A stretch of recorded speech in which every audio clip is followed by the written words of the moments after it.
Close.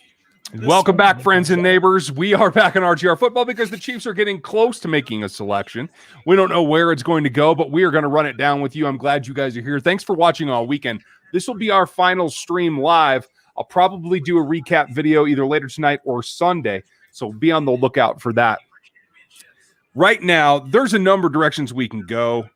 I think when we saw Powell go off the board last time, they kind of have the wide receiver thing locked down. In my opinion, do you think we should wipe that off the possibility list here? I'm sorry.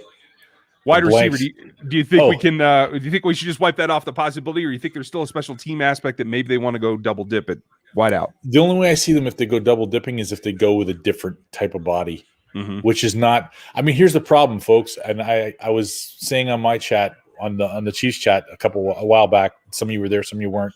But I said I was going to find a guy that I missed on because I knock wood, I've been hitting on a lot of guys, but I knew there was guys that I really missed on.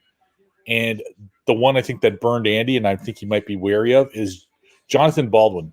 I thought Jonathan Baldwin was going to be a player, and I think Andy did too because he got him pretty high. He got him in the bottom of this first round.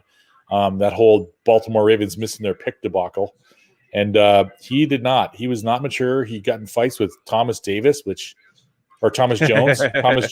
was not the smartest thing to do. Let me see. Team leader, built like a brick crapper. Like, maybe don't fight that guy. Maybe not. But let's avoid that. I don't know if that just totally burned him on tall guys or what, but I could see them going receiver if they go a tall guy. Otherwise, but I don't think they're going to. I think it's going to be corner or something like that. Yeah, I think so too. Wasn't Baldwin a Pioli pick though? I didn't think that was Dorson Reed. That was was he 2013 or 2012? He was 2011. Oh gosh, okay, then it wasn't it. Yeah. Forget what I said. Scrap that. but the whole tall receiver thing. I don't know that Andy's ever been a tall receiver guy per se. I mean, getting Terrell Owens doesn't really count. He's kind of already established himself at that point with the Eagles. Yeah. By the time he became an Eagle, Andy's usually got like the shorter. Oh, Jacoby Stevens is the Eagle, and the Eagles take him 2 picks before the Kansas City Chiefs. Mm-hmm. The Dan Sorensen replacement that I was really, really high on. I'm glad I didn't say his name 3 minutes ago because I was about to. Dang it! Oh, sorry, that one bothered me. The Jets took my guy Hamza Nasruddin too in the 6th round. Yeah. Pick number 2. Yeah, I liked Hamza a lot. Trill's still there. Mm-hmm. I mean, Trill's going to move over to safety for sure, right? I'm pretty sure of that. Yeah. Yeah. After that, it's just a bunch of guys.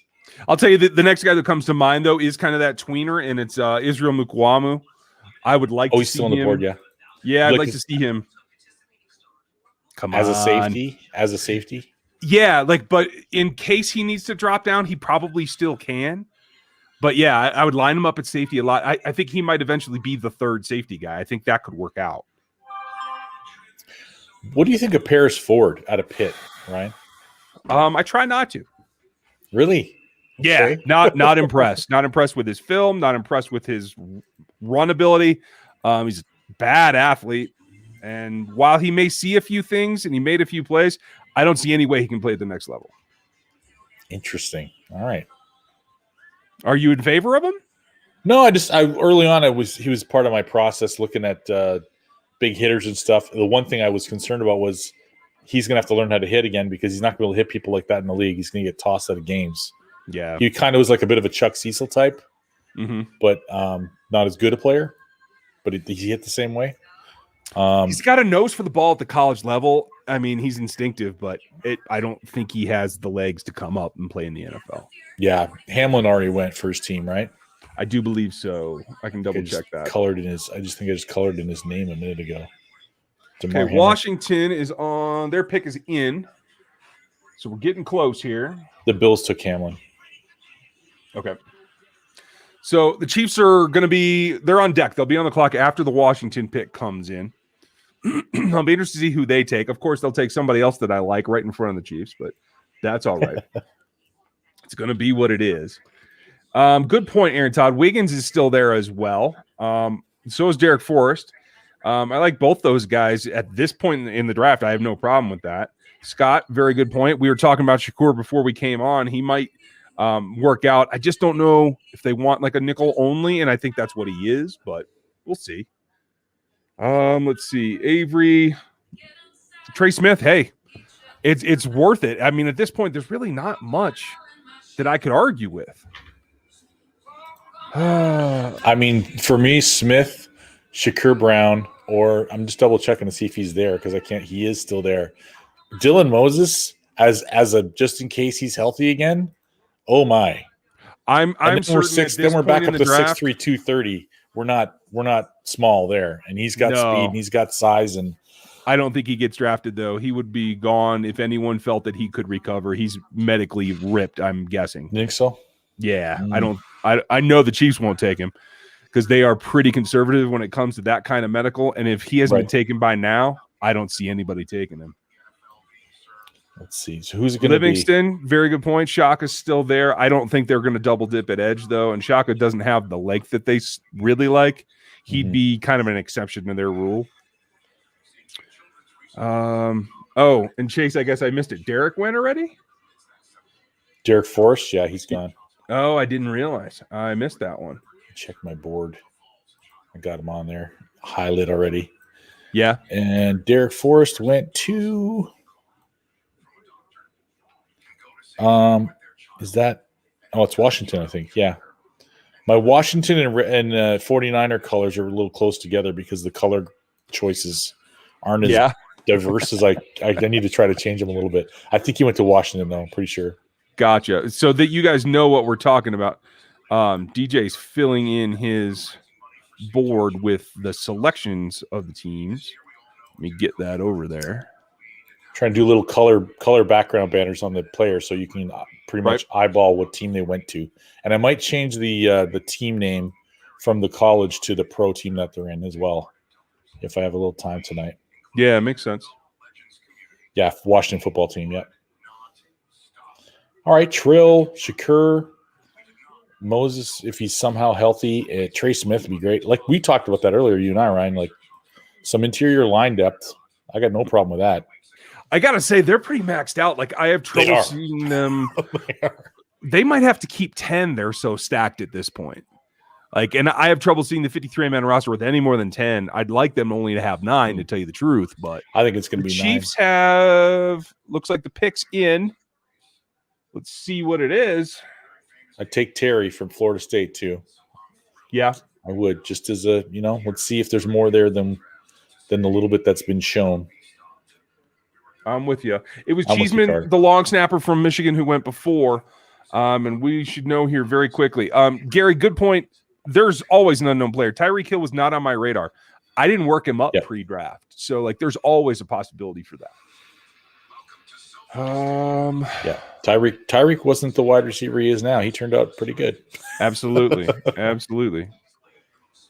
So background stuff, and we didn't know what was going on. Yeah, Trey Smith is big. Didn't Trey Smith have some heart murmur thing or something? I think that's why he slid so far. Yeah. Earlier in his college days, he had to stop playing for a minute. Yeah, and I can't remember. I don't think it was a murmur. It was something. I remember reading on it. I'll pull that up. But yeah, blood clots. So they go back to the interior line. I mean, there are so many options here now. You might even see some trade bait. I don't know how they're going to build or make the decisions here. Blood clots, that's what it was, Brian. You're right.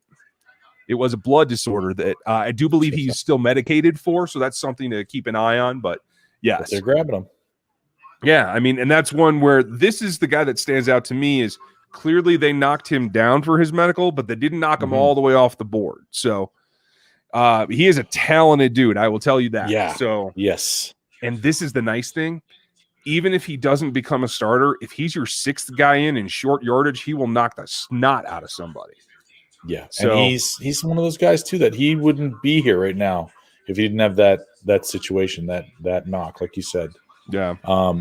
Yeah. Everybody hit that like button. Don't forget. Thanks for that, Aaron. Please do. Yeah. Aaron keeps me on track, man. I'm always forgetting the notification bell, subscribe, all that good stuff. Come back and see us sometime. What do you think happens now with? I mean, it's difficult having trade value on players and stuff, but do you think they try to move somebody like an Andrew Wiley? Do you think guys that have playing time, they've shown they can play the game. They're not starters, but they're good swings. They're good guys to have in a crunch that just aren't going to make this team now. Yeah. I agree. I think if you have snaps, and especially Wiley, because he's played well at guard. Yeah. I think that maybe they have some value. Yeah, like Durant and Rankins. I mean, that's a wash. We're probably not going to get anything for those guys.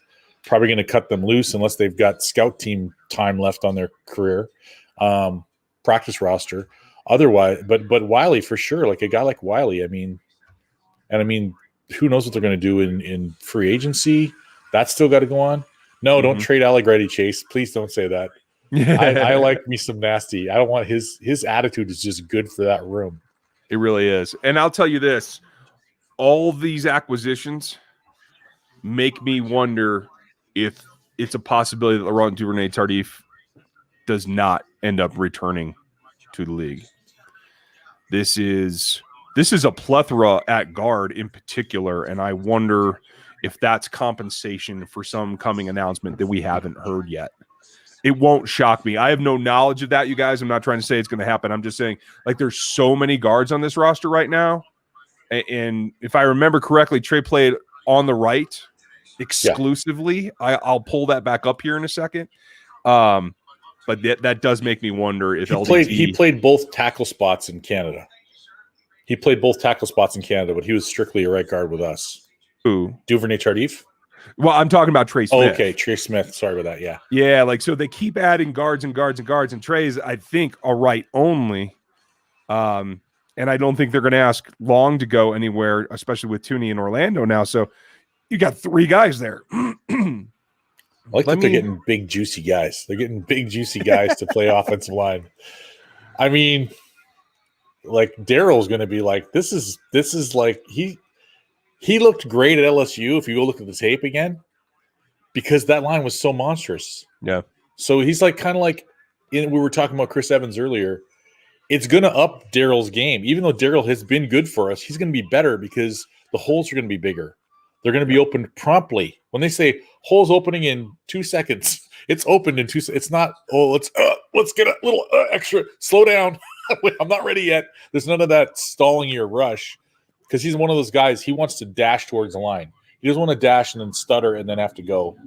He's a north-south guy, you know? Oh, I was completely incorrect. He played left guard exclusively. Was it left guard? Okay. Yeah. For some reason, I had it right in my head, but I mean, especially behind Tooney, it's quality player at a very low investment cost. I just don't know what it means. And now the guard group looks thick as can be. So I'm pretty excited for it, especially like you said, now they can run a little bit heavier. I'll have to take a look. I want to say that Trey's better in the man blocking schemes, which works again fine for short yardage, especially as a 6th or 7th lineman to come in at this point. And I mean, the LDT's last season, isn't he? This last year of his contract, right? I do believe. No, maybe it's 2 because last year was kind of like it never happened. It just bumped the whole contract back. Oh, is that what they did? Okay. Yeah, I'll double check that as well. And let's see. So overall, I like the idea of being able to like change it up. Let's go a little bit old school. I mean, I know I'm never going to get my eye back, cram it down everybody's face, but you know, like there's more options, I think, here than just running your inside-outside zone and maybe running a little pull power, you know? Well, maybe some of that was by design because of what the limitations of the offensive line were. I mean, not that Andy's been a big run-heavy guy, but he did run a bit more when he had Westbrook and his big old hogs on the ends, and Runyon and those guys. And I watched tape of Baltimore when we traded for Orlando Brown, and I was like, for a guy that wasn't athletic and wasn't a puller and wasn't this and wasn't that coming out of college, he's changed because he did a lot of pulling, like pulling from the left all the way to the right side, leading through the hole, and just like mean mugging some dude with one arm out of the way. It's not pretty. It's not the stylistic fit him up block. But when you're that big, you really don't have to always depend on tech. It's great to have technique. They're going to sharpen them up in that department. I'm sure Andy Heck is just like like excited to just see what he really can get out of this kid, and he seems willing. So I'm excited. Well, according to Spot Track, when he opted out, 2022 and 2023 automatically voided. So that would mean that he's only under contract one more year. His cap number, let me have a look at that. He is 30. His cap number is 4.75 in 2021. With the void, you'd have dead money from the original bonus, but there'd be no cap hit. So if he either retired or they elected to cut him, it would cost them that money. So you don't get any cap savings basically by releasing him. If he retires, I think there's a back payment, I think, as the proration, but we'll have to see about post June 1st trade, Ryan? Let me look at that. Any value there or no? It would save them that $2 million that would generally be the penalty if they released him. I'm sorry, 2.7 is what it is. Okay. That could be. And again, for a team, especially if we see camp injuries or something like that, him, Wiley, they have value across the league because they have reps. Right. And who knows? I mean, if they feel Trey's going to take a minute to get pro ready, maybe Trey goes scout team. Maybe they're like, well, the thing I'm not concerned about that I've seen some people on my show when I do the Chiefs chat, the chat box, sometimes people are concerned about, well, he took a year off. And so, okay, if Lucas Niang can take a year off and we're expecting great things from a rookie that has never played it down in the NFL, I was born in Rochester, New York, but I was raised in Canada, and I spent time around a lot of French Canadians. Those dudes, when they're hardworking dudes, they are hardworking. I don't know what the comparison is in America, which state is famous for like knuckling down, bone crunching, hardworking guys. And the kid loves the game.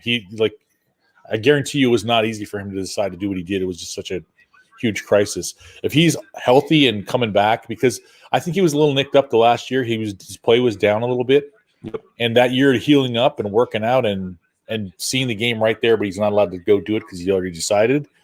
Going to the Super Bowl and you can't go back. That had to be torture. I would think so. And so that's why I just question, like, he's a year older. Yeah. If the time off made him feel better, like you said, like reduce that wear and tear, maybe it's a good thing. If it got him to the point where he had trouble maintaining mass and keeping his strength up, there is a possibility that maybe he doesn't feel like at 30, going to be 31 years old, that he can come all the way back.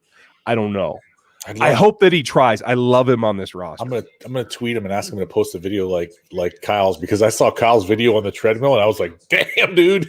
Oh, I didn't see that dude, he hulked out.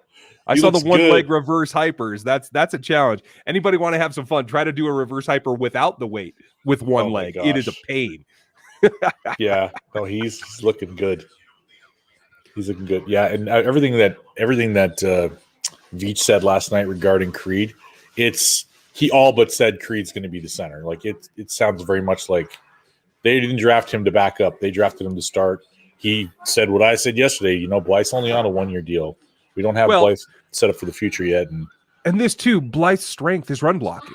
He's a better run blocker than he is a pass blocker. Creed is not. Yeah, that's all right. We're family friendly. We can let the kids come here, baby. Let's see. She's got her little kitty she got from the. Come here, show me. Wow, nice. Look at this kitty she made, everyone. Look at this. She got to pick it up from the kiln place today, the cookery or whatever you call it. No. Look at that. This is what cute, we do, honey. Folks. We all have kids. We all spend time away from them. We try to include them when they're here. Thanks, honey. Mine won't be back today, at least before we're done. So, that's awesome. Jay Sims, thanks for the super chat. You're absolutely right. The line went from a weakness to a strength. And it's versatile. I love the fact that they might have backups that can come in and be bulldozers. They can go, I mean, you could go double tight with 2 extra linemen and literally bulldoze anybody at this point. And also it's, hey, it's goal line. We're getting close to the playoffs. It's a game that matters for playoff position, but not necessarily we're making the playoffs. Maybe it's first round bye kind of thing. Maybe we take out a couple of our starters at goal line when we know D linemen are going to be diving at their shins, right? And put the backups in there and go, here's your chance to go eat, boys. Yep. because they're going to be hungry. That's not it's not a pun either. Linemen are always hungry, folks. Yeah, it's a fact. I think that's exactly what they learn, Avery, and I'm glad that you point that out. It is not just about having bodies; it's about having quality players behind them. And Avery, sometime this week, ping me at the email address on the about page or whatever. I need to have a chat with you offline. There's a lot going on here, and I think overall they improved that unit a lot. And I do feel like they improved the possibility of their edge rusher across from Frank. I think Kendo, not only is he a developmental player that I think has upside, but I really do feel the more that I think about this in the last couple of hours, I really do feel like that is a push for Taco and for Mike Dana, to tell you the truth. Yeah. Mike is a great 2-down player right now. Can he get to the point where his pass rush is scary? That's the only thing Mike Dan is lacking right now. So I think the overall inspiration to get better here, I think, is a big plus for the unit as a whole. And one more guy that we're not talking about that in one game got inducted into the Sack Nation by Chris Jones officially. Not the corner with Jerry Sneed, who also did, but Tim Ward. Tim Ward is sitting there biding his time, waiting for his chance to get a lot of meaningful reps, and he looked good against the Chargers. Yeah, there's a lot of young guys there that are ready to compete. So I think Clyde is going to look better. Somebody's got a question about Clyde. I think Clyde's going to look better this year than he did last year because Stevie, it's just going to be as we get started. Best available. Hey, but I'll give you an answer. Hold on. Sure. Trill Williams. Because right now, while the Chiefs don't have another pick right now, they are on the phones right now, running around, getting crazy. And Let me see. We'll pull up the board here. Trill's one of them. I also liked Jamie and Sherwood. I don't believe that he's gone. Let me double check that. He might be a UDFA target as well. The Chiefs are on the phone right now with Dallas saying, hey, you give us a 7 this year and a 7th next year, you got Andrew Wiley. Right. We just want to get back in there. Want to get something. Get Could back very in well get be the bottom of the draft. And we know you guys like running in Dallas. Right. Andrew likes to run block. Another safety / corner they could look at is Mark Webb from Georgia. He's like the third guy. He's not really springy. He needs to move to safety, but there's an option there. Stevie. I can't believe Ryan's indulging you. I need to. There's a lot of good DBs, and this is one where I think UDFA could be for Chiefs too. Holly, thank you very much. You hadn't heard of him before the draft. He's like an H-back. He's a smaller guy. He's not real heavy, but he's a good pass catcher. He's kind of that tweener between a fullback and the tight end. I'm pretty excited about the fact that in the conference, I haven't seen the video yet. I'll get it later, and maybe I'll cut it up. I'm sure the Chiefs will post it themselves for everyone to see. Sure. But Andy evidently specifically mentioned an H-back role for him, and I like that. And thank you for all your support this weekend, Holly. I really do appreciate that. And Doug, same to you. Thank you very much. You guys are rocking and rolling this. It's awesome. And we're going to keep rolling with it. You know, we've got some things planned. I have a lot. We're going to take a little time away. We probably won't be pumping out 12 videos a week for the whole summer. But you will have at least something 5 days a week from us. We might have more. It's going to be a little bit back and forth. But we are right now, May 1st. We are about, 10 weeks away from getting real close to camp. And Clark Hunt said today that they expect to have fans at camp. So I may be covering it. We'll see if Chiefs PR lets me in this year as media. If not, I'll be there on the hill just like everybody else. So we'll definitely plan something. Let's see other questions. Thank you again, Doug. That's a big donation. I appreciate it. Gooch is back, all-time contributor here. I like that. We need to make a shirt there, Gooch. Premier. What did Therese like to say? Premium draft coverage from RGR. Premium draft coverage. Yeah, Aaron, you're right. Sherwood is a Jet. The guy can move. Jake Funk, the Maryland RB we were talking about, he just went off the board. Let's see. Oh, and I was busy yakking, but Israel Mukuamu went exactly one pick after the Chiefs did to the Dallas Cowboys.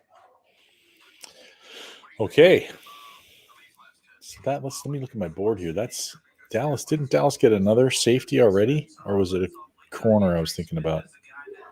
Hang on a second here. I'm gonna take a look while you. They went DB heavy, so Avery, thank you for that. Let's see who else is in here. Gooch, you the man.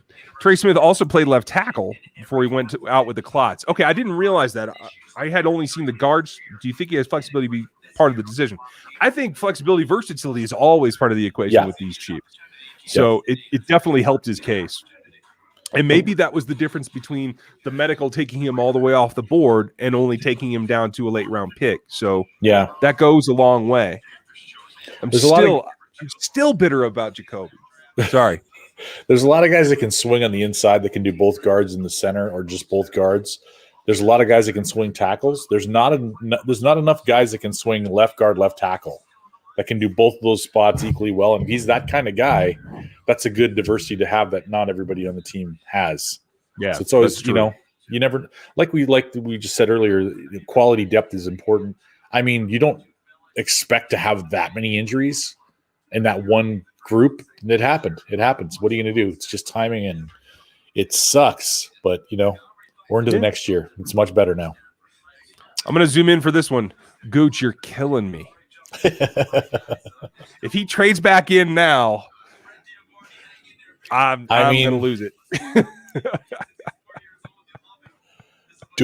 Cole says, once his rookie deal's up, speaking of the Raiders, do either of us think that Damon Arnett will fit in the Chiefs' current scheme?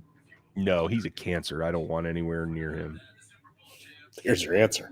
I took him off my draft board last year. He's proven zero wrong with that. So, yeah.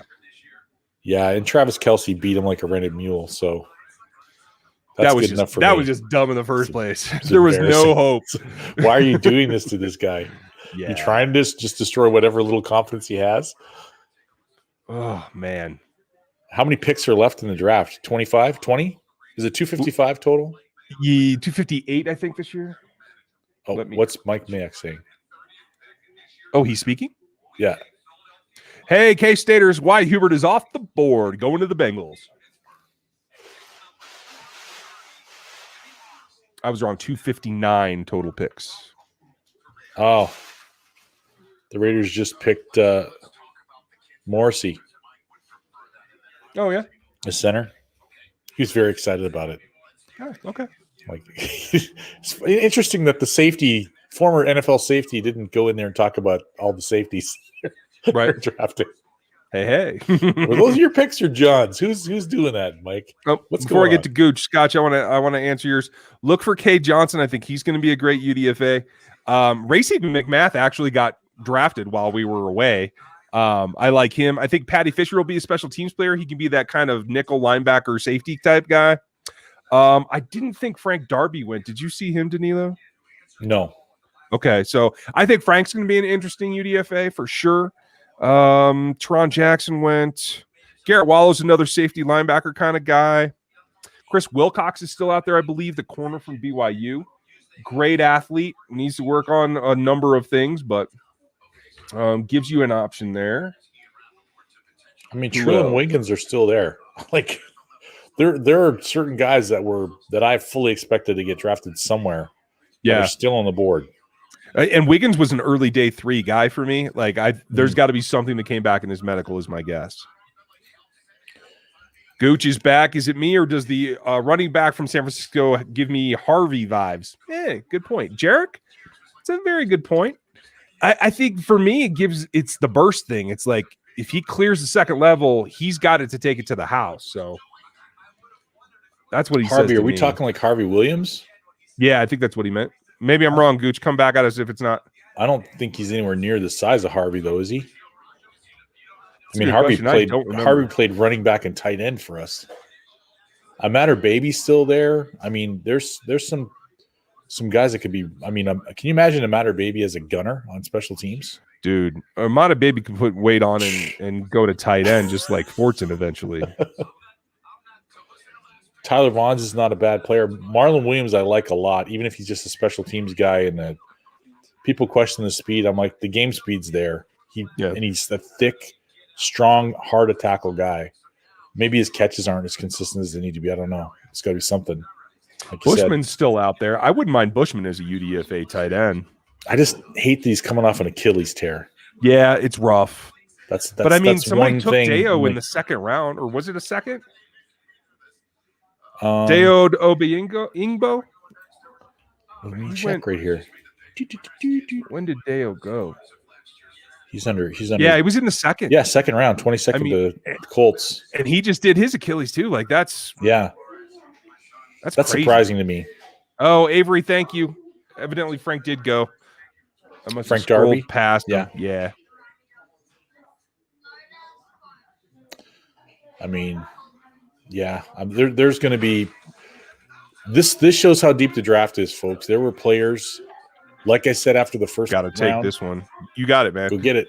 There were players after the first round. There were 31 players to my count that were at some point softly projected to firmly locks to rise up to the first round. And I kept telling people to manage your expectations, but at the same time, stay positive because they're going to have players that you don't expect to drop that are going to drop because there's only 32 spots. By the end of day one, there were 31 players that were projected at some point, either mildly or strongly, to go in the first round that were still available. That's why I was like, we're going to get two of those guys. And we did get two of them. We got Nick Bolton, who some had pushed into the bottom of the first round by the time the draft rolled around, and Creed Humphrey, who had been in the last 5 of the first round for the last 2 or 3 weeks. So we got both of those guys. The reason being is I felt strongly that there was not more than 20 to 22, maybe 25 max guys that were really first round quality. And that's only because there were so many teams with quarterback needs. But genuinely, the next 20 down, you could cram 40 guys into those next 20 that could realistically be selected in the next 20 picks in the top 40, 45 picks. And that's what we're going to see for UDFAs. We're going to see some really quality people that should have been drafted, but there's only so many picks in a draft, and they're going to be there to be had. And it's just a matter of who do they want to play for. And you want to play for the championship teams? Right. Yeah, and that's the advantage. At this point, it would not be worth coming back in. So at this point, yes, it was Harvey Williams. Thank you, Gooch, as always. We are about to go, and I am going to go record Locked On Chiefs, and we're doing a stream over there on the Locked On NFL channel. You can check that out as well. We're going to wrap it for today, but I appreciate all of you guys being here. Thank you for your support all weekend.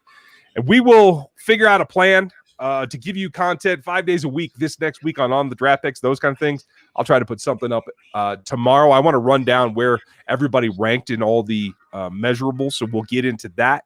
So we have a lot coming, and we'll get back to normal. You can enjoy this weekend and start thinking about how the lineups are going to go. We have a lot to talk about. Thank you all for everything this weekend. Thank you for being here today, Danilo. Cheers, man. It's been fun. It has been fun, and I'm tired. I'm going to do this last show for Locked On and go to sleep. So you all have a good night. We'll